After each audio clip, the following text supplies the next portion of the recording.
Light tanks of World War I represent one of the earliest and most experimental phases in armored warfare, emerging from the urgent need to break the deadlock of trench warfare that had defined much of the conflict. Unlike the heavier and slower tanks, such as the British Mark series, light tanks were conceived with greater emphasis on mobility, speed, and adaptability across difficult terrain.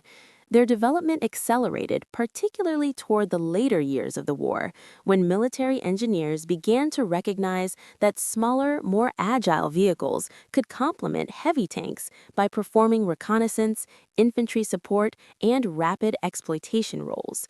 Among the most notable examples was the French Renault FT, widely considered revolutionary for introducing a fully rotating turret mounted on top of a compact chassis, a configuration that would become the standard for virtually all future tanks. This design allowed for 360-degree fire coverage, a major improvement over earlier tanks that had limited firing arcs due to side-mounted weapons. Light tanks typically featured thinner armor compared to heavy tanks, often sufficient only to resist small arms fire and shrapnel, but this trade-off significantly improved their speed and maneuverability, enabling them to traverse trenches, shell craters, and uneven ground more effectively.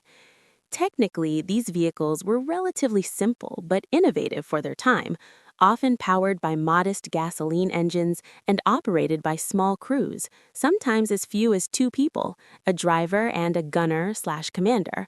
This reduced crew requirement not only made them more efficient, but also allowed for mass production, a crucial factor in modern industrial warfare.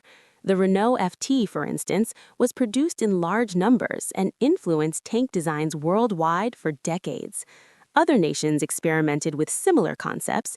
The United States adopted the FT design in the form of the M1917, while Germany, although slower in tank development, explored lighter armored vehicles toward the end of the war.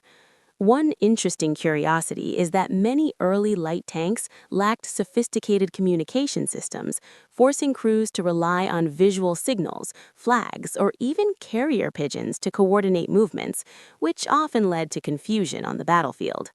Another notable aspect is the psychological impact these machines had. Despite their relatively light armor, their presence could intimidate enemy troops who were unaccustomed to mechanized warfare.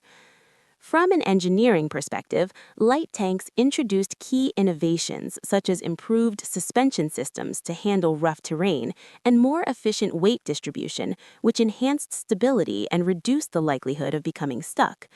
However, they were not without limitations. Mechanical reliability was often poor, and many vehicles broke down before reaching combat zones. Additionally, their light armor made them vulnerable to artillery and specialized anti-tank weapons that began to appear as the war progressed. Despite these challenges, light tanks proved to be a crucial step in the evolution of armored warfare, demonstrating that speed and flexibility could be just as important as raw power fire and protection. Their legacy is evident in the interwar period and beyond, where the principles first tested during World War I would be refined into the fast, versatile armored vehicles that became central to modern military doctrine.